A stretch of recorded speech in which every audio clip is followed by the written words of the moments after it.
जो बिहार का सबसे बड़ा अपराधी है उसको आप महात्मा गांधी से तुलना कर रहे हैं। कहीं ना कहीं राष्ट्रपिता महात्मा गांधी के पैर के धूल के बराबर भी नीतीश कुमार नहीं है कि समाज में हम नीतीश कुमार का एक बड़ा चेहरा दिखाएं। कभी गांधी तो कभी कोई और। तुम्हारे कहावत को अच्छी तरह से जानते हैं, आप सब भी जानते होंगे कि सांप भी मर जाए और लाठी भी न टूटे। इसको आपके माध्यम से चैलेंज करना चाहते हैं तो जहां कहेंगे 5 मिनट के अंदर में शराब का ढेर हम लगवा देंगे। 5 मिनट के अंदर में हमने ढेर मंत्री पर, ढेर अधिकारी पर भी हमने आरोप लगाया है। मिथिला की एक कहावत है कि परसई छ गप तले लपे लव। तेजस्वी यादव ने दिया था कि 10 लाख नौकरी हम देंगे। मोबाइल या नशीली पदार्थ जो जेल में है या कहीं भी है, एक मोटी रकम जेलर को दिया जाता है और वहां से भी रकम आता है यहाँ मुख्यमंत्री जी तक। तो जो कुआं का मेढक है उसको तो लगता है यही दुनिया है। लेकिन अब बिहार से जब बाहर बगल में यूपी है, बगल में झारखंड या कोई स्टेट चले जाएं तो आपको लगेगा कि विकास के नाम पर पूरे देश में हमारा बिहार सबसे पिछड़ा हुआ है। मीडिया को ये बताना चाहिए लोगों को कि महात्मा गांधी आजादी के बाद यदि चाहता तो प्रधानमंत्री, राष्ट्रपति बन सकते थे। उनसे बड़ा नेता उस समय नहीं था। क्या वो पद लिए? लेकिन नीतीश कुमार मुख्यमंत्री पद पर बने रहने के लिए पिछड़ा को अति पिछड़ा में बांटा, दलित को महादलित में बांटा, मतलब समाज को भी इसने तोड़ा। और ये बिना परवाह किए हुए कि हमारी कोई हत्या कर देगा। जेल तो सामान्य बात है। अभी कुछ दिन पहले ही एक कुकर्मी मंत्री द्वारा एक महिला का अपमानित किया गया था, जिसके खिलाफ बड़ा आंदोलन छेड़ने के कारण हमें साजिश के तहत जेल भी भेजा गया था। तो इसकी परवाह हम नहीं करते हैं। दोस्तों, पूरे देश में 2024 में लोकसभा चुनाव है और बिहार की राजनीति चरम पर है। आपको बता दें कि जेडीयू ने एक पोस्टर रिलीज किया है, एक पोस्टर लगाया है जिस पर जेडीयू के एक नेता नीतीश कुमार को देश का दूसरा गांधी बता रहे हैं। अब बिहार में इस विषय पर पोस्टर वार होना तो लाजमी है। इस विषय पर मेरे साथ बात करने के लिए धर्मवंश सिंह राठौर जी हैं, राष्ट्रीय अध्यक्ष हैं अखिल भारतीय अपराध विरोधी मोर्चा के। धर्मवंश जी, नीतीश कुमार को देश का दूसरा गांधी बताया जा रहा है। सबसे पहला यह प्रश्न ये होगा कि क्या नीतीश कुमार सच में देश के दूसरे गांधी हैं? ये देश का दुर्भाग्य है कि एक जो बिहार का सबसे बड़ा अपराधी है उसको आप महात्मा गांधी से तुलना कर रहे हैं। कहीं ना कहीं राष्ट्रपिता महात्मा गांधी के पैर के धूल के बराबर भी नीतीश कुमार नहीं है। जदयू कहीं ना कहीं मुंह मियां मिट्ठू बन रहा है। उस दल का ये प्रयास है कि समाज में हम नीतीश कुमार का एक बड़ा चेहरा दिखाएं। कभी गांधी तो कभी कोई और जो महान लोग थे। क्योंकि नीतीश कुमार के बारे में जिनको जानकारी नहीं है उनको ये जानना होगा कि नीतीश कुमार बिहार का सबसे बड़ा अपराधी है। कैसे? देश का सबसे बड़ा अपराधी नीतीश कुमार? सुशासन हो तो सुशासन की बात करते हैं। आप खुद इसका महसूस कर सकते हैं। जो बातें हम रखेंगे उससे आप ये बता सकते हैं कि हमने बिहार का सबसे बड़ा अपराधी यदि नीतीश कुमार को बताया है तो ये सही है या गलत है। आज नीतीश कुमार पूरे देश ने विदेश में भी शराबबंदी कानून के लेके पीठ थपथपा रहे हैं कि भाई ये नशा के विरोधी हैं। हम पूरे बिहार ने पूरे देशवासियों को ये जानकारी देना चाहते हैं कि बिहार में शराब का कोई सबसे ज्यादा बढ़ावा दिया है तो वो मुख्यमंत्री नीतीश कुमार है। क्योंकि 2007 ईस्वी में नीतीश कुमार ने सरकार की नई उत्पाद नीति लाया था और उसमें उसने डाला था कि बहुत नजदीक पर शराब दुकान खोलने का एक रूप लाया था और उसमें दिया था कि जो शराब ज़्यादा बेचेगा उसको डिस्काउंट मिलेगा, उसको प्रोत्साहित किया जाएगा। यही कारण है कि 2007 ईस्वी में स्कूल, कॉलेज, मंदिर, मस्जिद, अस्पताल, गांव-गांव शराब के दुकान खुल गया। उस वक्त इस मुद्दे को विरोध लेके हम 10 दिन अनिश्चितकालीन अनशन पर पटना में इनकम टैक्स नंबर पर हम अनशन पर भी थे। बाद में मुख्यमंत्री आवास का घेराव, राजभवन का घेराव।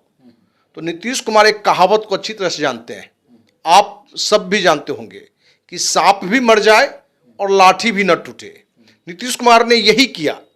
पहले शराब को खूब बढ़ावा दिया और उस पर रोक लगाया, क्योंकि उसको मालूम था कि हमने तो काम कर लिया।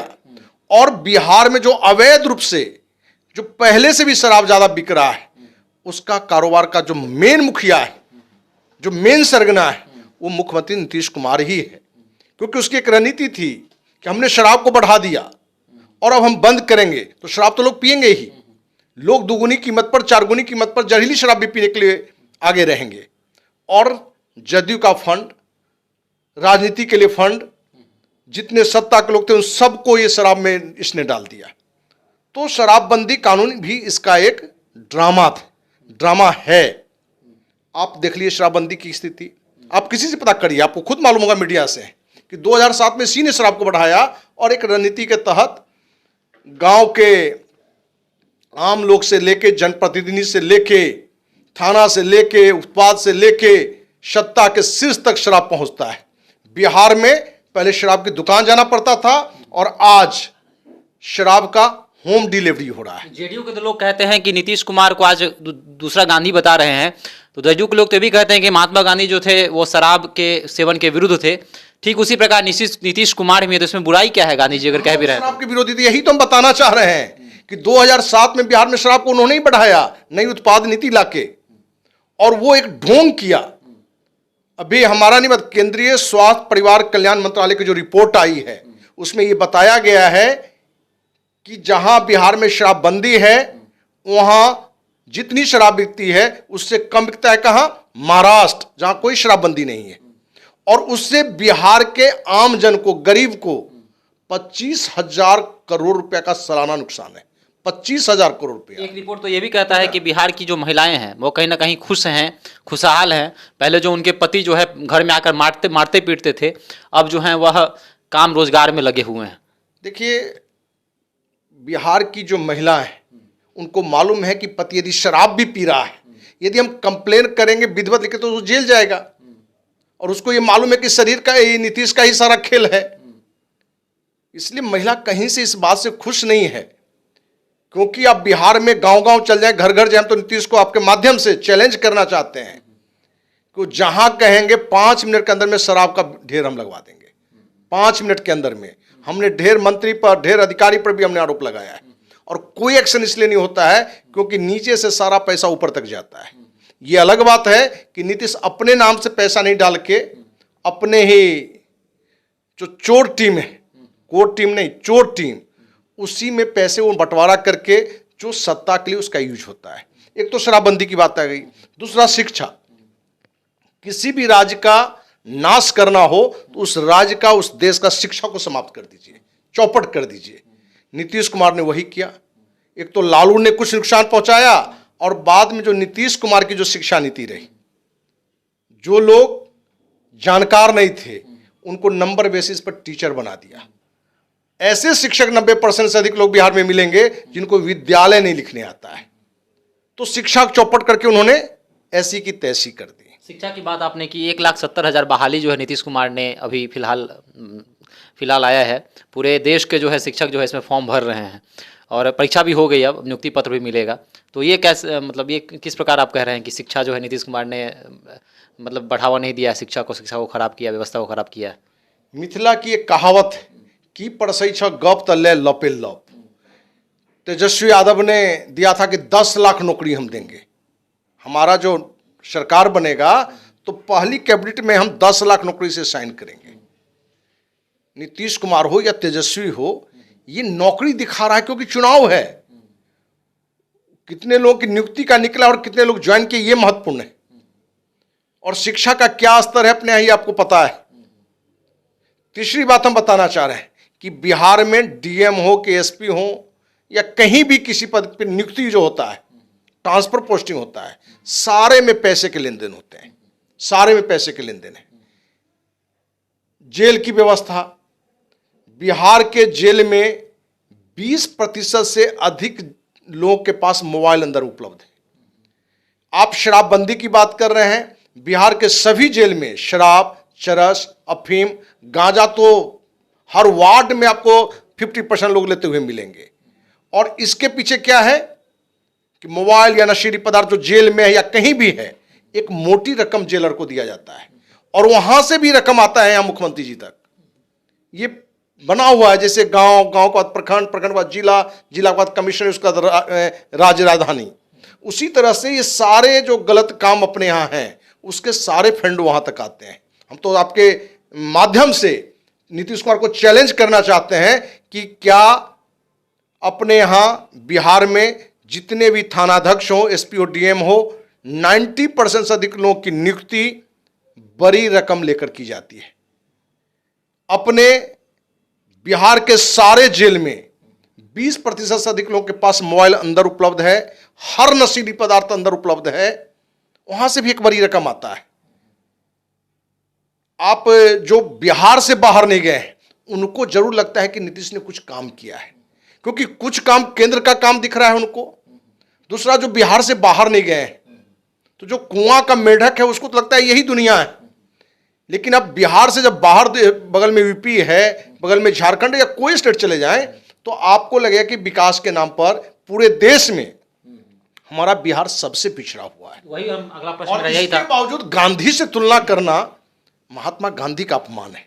जेडीयू के लोग ये भी कहते हैं कि आप पटना को देख लीजिए, कितना सुंदर पटना बन चुका है, स्मार्ट सिटी बन चुका है, हर तरफ पुल पुलिया ओवरब्रिज नजर आता है, लाइटिंग व्यवस्था है, पटना जो है काफी खूबसूरत हो गया है। और नीतीश कुमार की वहां बात आती है कि नीतीश कुमार ने ये सब कुछ किया है, तो क्या कुछ कहेंगे इस विषय पर? आप मीडिया को ये बताना चाहिए लोगों को कि महात्मा गांधी आजादी के बाद यदि चाहता तो प्रधानमंत्री, राष्ट्रपति बन सकते थे। उनसे बड़ा नेता उस समय नहीं था। क्या वो पद लिए? लेकिन नीतीश कुमार मुख्यमंत्री पद पर बने रहने के लिए पिछड़ा को अति पिछड़ा में बांटा, दलित को महादलित में बांटा, मतलब समाज को भी इसने तोड़ा सत्ता के लिए। जहां गांधी जी ने सत्ता का लोभ कहीं नहीं रखा, वहीं नीतीश कुमार सत्ता के लिए समाज को तोड़ना, भ्रष्टाचार को बढ़ावा देना। किसी भी से भी पूछ लेंगे तो अपने बिहार में 90% से अधिक एफआईआर तक, बेटी का किडनैप हो, रेप हो, उसको भी एफआईआर करने के लिए पैसा देना पड़ता है।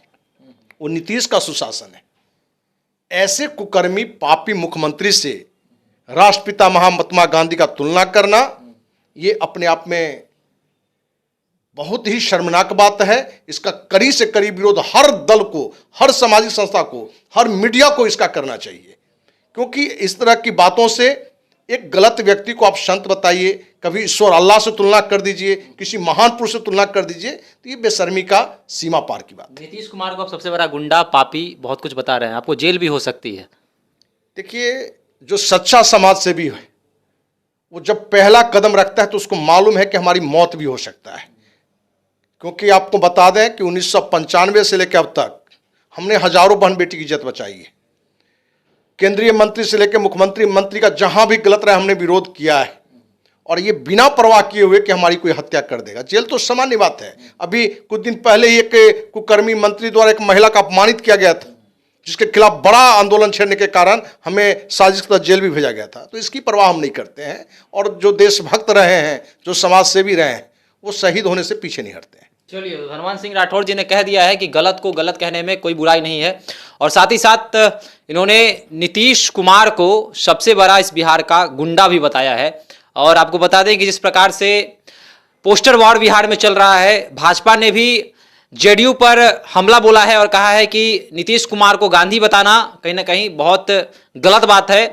और वहीं जेडीयू के साथी यानी कि आरजेडी जो है, आरजेडी के नेता शिवानंद तिवारी ने भी कहा है कि नीतीश कुमार को गांधी बताना गलत है। गांधी जैसे लोग जो हैं वो कई सालों में एक बार ही पैदा लेते हैं। तो जिस प्रकार से नीतीश कुमार को गांधी बताने को लेकर राजनीति शुरू हो गई है, भाजपा, आरजेडी भी जेडीयू के खिलाफ है। और धर्मांश सिंह राठौड़ जी को भी आपने सुना कि किस प्रकार गांधी बताना कितना गलत है नीतीश कुमार को, जो बिहार के मुख्यमंत्री हैं। तो इसके विषय में आपके क्या विचार हैं, आप भी हमारे कमेंट सेक्शन में बता सकते हैं। देखते रहें तेजस न्यूज़ ब्रेकिंग। धन्यवाद।